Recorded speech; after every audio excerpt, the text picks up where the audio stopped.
જો તમે અમારી ચેનલ હજી સુધી સબસ્ક્રાઈબ ના કરી હોય તો અહીં આપેલ સબસ્ક્રાઈબ બટન પ્રેસ કરી ચેનલને સબસ્ક્રાઈબ કરો અને બાજુમાં આપેલ બેલ બટનને દબાવી નોટિફિકેશન ઓલ કરો, જેથી અમારા દ્વારા આવતી તમામ અપડેટ સૌથી પહેલાં આપને મળે. નવા અધ્યાયમાં વિદ્યાર્થીઓ આપનું સ્વાગત છે. પ્રવૃત્તિ 1માં આપનું સ્વાગત છે. વર્ણન. નીચે દર્શાવેલ હેતુની નોંધ કરો. હેતુ બીજનો વિકાસ કેવી રીતે થાય છે તે સમજીશું. પદ્ધતિ બીજની વિકાસ યાત્રા.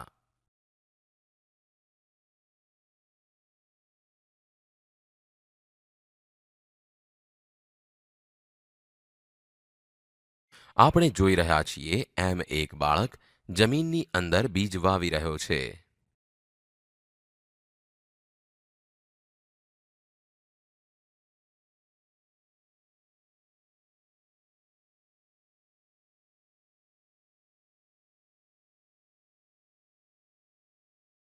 આપણને જમીનની અંદર બીજ નજરે પડે છે.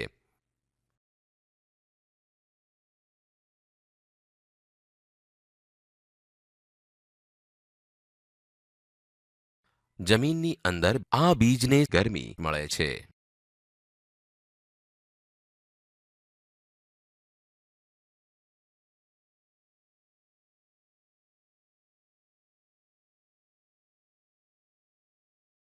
બીજની ગરમી ઉપરાંત વરસાદ દ્વારા પાણી પણ મળે છે, જેથી બીજ અંકુરણ પામે છે અને બીજનો વિકાસ થવા માંડે છે.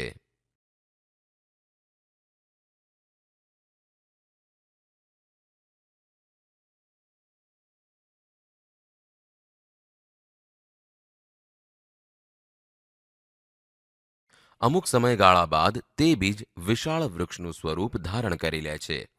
આમ બીજનો વિકાસ થાય છે અને તે નાના બીજમાંથી મોટું વૃક્ષ થાય છે. વિદ્યાર્થીઓ, હવે આપણે નિર્ણય લઈશું.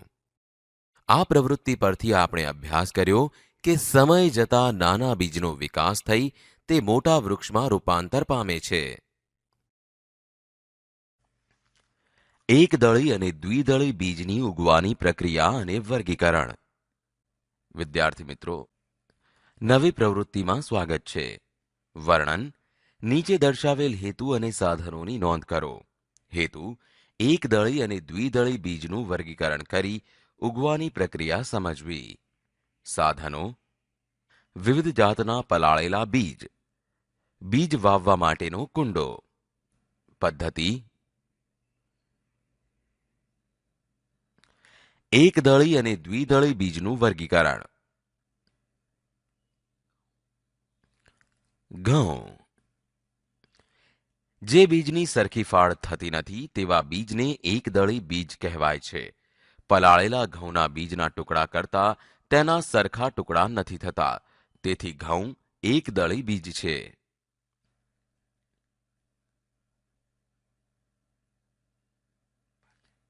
બાજરી. જે બીજની સરખી ફાળ થતી નથી તેવા બીજને એકદળી બીજ કહે છે. પલાળેલા બાજરીના બીજના ટુકડા કરતા તેના સરખા ટુકડા થતા નથી, તેથી બાજરી એ એકદળી બીજ છે.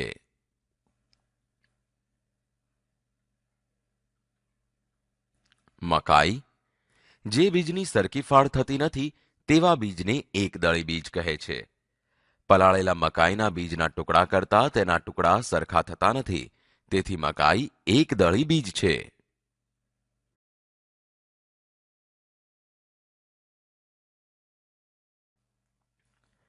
જુવાર. જે બીજની સરખી ફાળ થતી નથી તેવા બીજને એકદળી બીજ કહે છે. પલાળેલા જુવારના બીજના ટુકડા કરતા તેના સરખા ટુકડા થતા નથી, તેથી જુવાર એકદળી બીજ છે.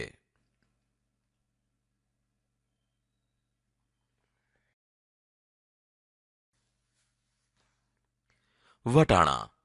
જે બીજની બે સરખી ફાળ થાય તેવા બીજને દ્વિદળી બીજ કહે છે. પલાળેલા વટાણાના બીજના ટુકડા કરતા તેની બે સરખી ફાળ થાય છે, તેથી વટાણા એ દ્વિદળી બીજ છે. વાલ. જે બીજની બે સરખી ફાળ થાય તેવા બીજ દ્વિદળી બીજ છે. પલાળેલા વાલના બીજના ટુકડા કરતા તેની બે સરખી ફાળ થાય છે. તેથી વાલ એ દ્વિદળી બીજ છે.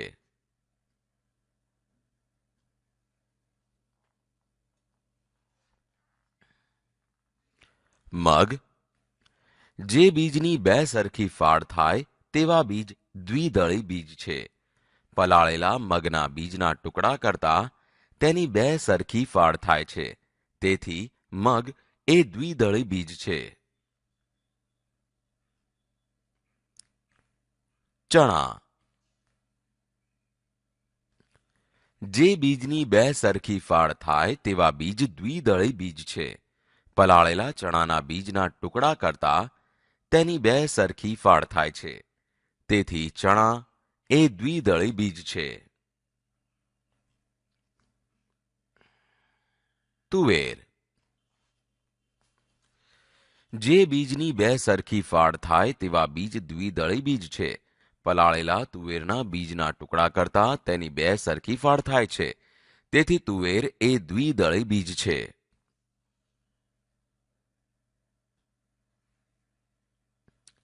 એકદળી બીજ. ઘઉં, બાજરી, મકાઈ અને જુવાર.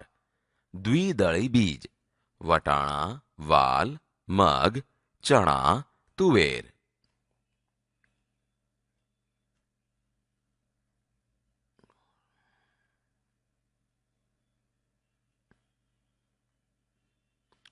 બે ત્રણ જાતના બીજ જેવા કે મકાઈ, વટાણા અને બાજરીના એકદળી અને દ્વિદળી બીજ લઈને એક કુંડામાં વાવવામાં આવે છે.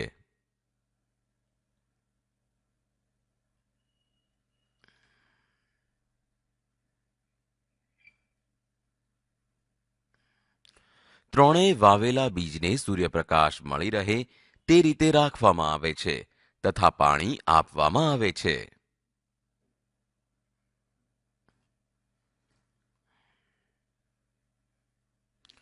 એક અઠવાડિયા પછી જોતા ત્રણેય બીજ ઉગવા માંડે છે. મકાઈ અને બાજરીના બીજને સૌ પ્રથમ પાંદડા ફૂટે છે.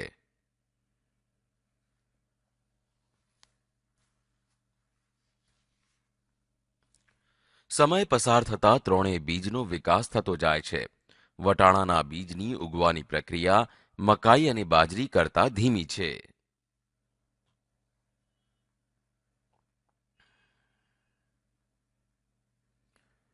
બાજરી અને મકાઈના બીજ ઉગીને લગભગ સરખા ઊંચા થાય છે.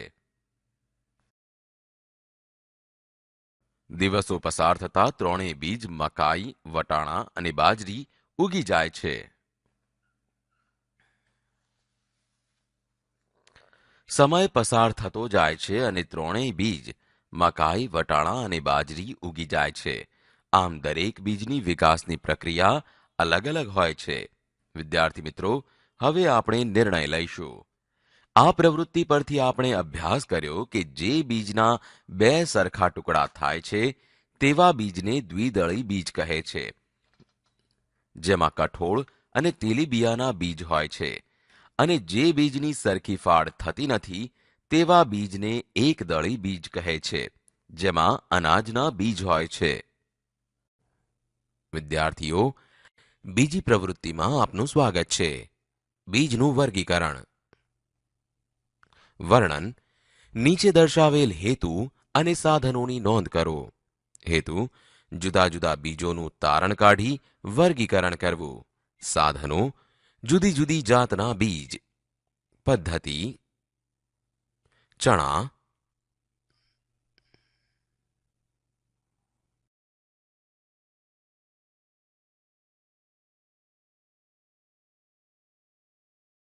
ચણાના બીજની બે સરખી ફાળ થાય છે, પણ ચણાને કાગળ પર ઘસતા કાગળ તેલિયો થતો નથી.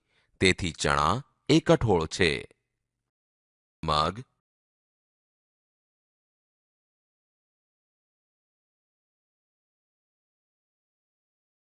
મગના બીજની બે સરખી ફાળ થાય છે, પણ મગને કાગળ પર ઘસતા કાગળ તેલિયો થતો નથી. તેથી મગ એ કઠોળ છે. વટાણા.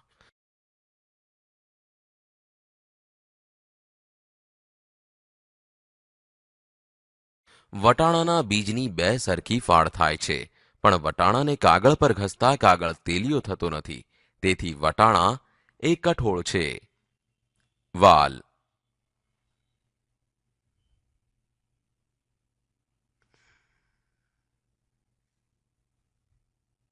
વાલના બીજની બે સરખી ફાળ થાય છે, પણ વાલને કાગળ પર ઘસતા કાગળ તેલિયો થતો નથી, તેથી વિદ્યાર્થીઓ વાલ એ કઠોળ છે. મકાઈ.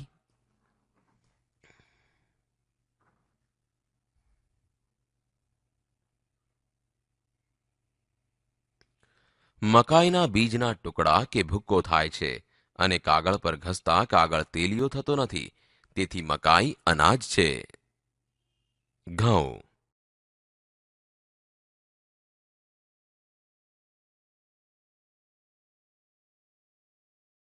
વિદ્યાર્થીઓ ઘઉંના બીજના ટુકડા કે ભૂક્કો થાય છે અને કાગળ પર ઘસતા કાગળ તેલિયો થતો નથી, તેથી ઘઉં એ અનાજ છે.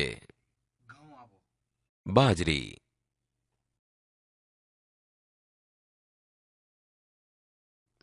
બાજરીના બીજના ટુકડા કે ભૂક્કો થાય છે અને તે કાગળ પર ઘસતા કાગળ તેલિયો થતો નથી, તેથી બાજરી એ અનાજ છે.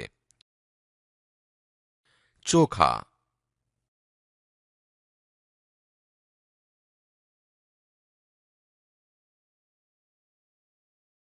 ચોખાને કાગળ પર ઘસતા તે તેલિયો થતો નથી. ચોખાના બીજના ટુકડા કે ભૂક્કો થાય છે, તેથી ચોખા એ અનાજ છે. મગફળી. મગફળીના બીજના ટુકડા કે ભૂક્કો થાય છે અને કાગળ પર ઘસતા કાગળ તેલિયો પણ થાય છે, તેથી મગફળી એ તેલીબિયા છે. એરંડા.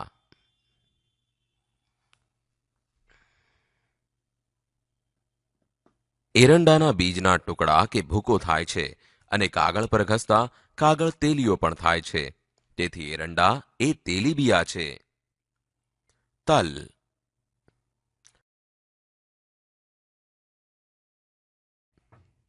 તલના બીજના ટુકડા કે ભૂકો થાય છે અને કાગળ પર ઘસતા કાગળ તેલિયો પણ થાય છે, તેથી તલ એ તેલીબિયા છે. રાઈ.